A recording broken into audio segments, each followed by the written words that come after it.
And we were playing a game on the computer, and the game was very nice. It was fun. When I play a game, I'm for real in the game. It keeps my mind occupied. Just the simple use of like the different colors as the markers, and they're just holding onto it, and they're able to really integrate their bodies into it. It's just very intuitive for people to just get in there and start moving around and get really into the game. So it's been really good.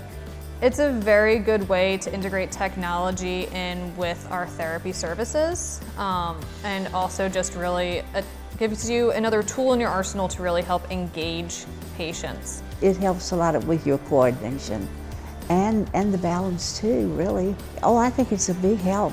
Well, it keeps me moving and it keeps my mind working all the time too. I enjoyed playing those games, you know. It's good exercise also, because you're moving. I always try to make therapy as intriguing and as engaging as possible, but this just offers a way that is definitely exciting and fun for patients. I mean, for myself, working through it, it was pretty intuitive, but I'm also more used to technology. But for patients, I mean, like I said, just having like a ball that you're holding and just moving that around the screen with your body, it's just really easy for people to pick up. So it's really simple and easy for people to pick up.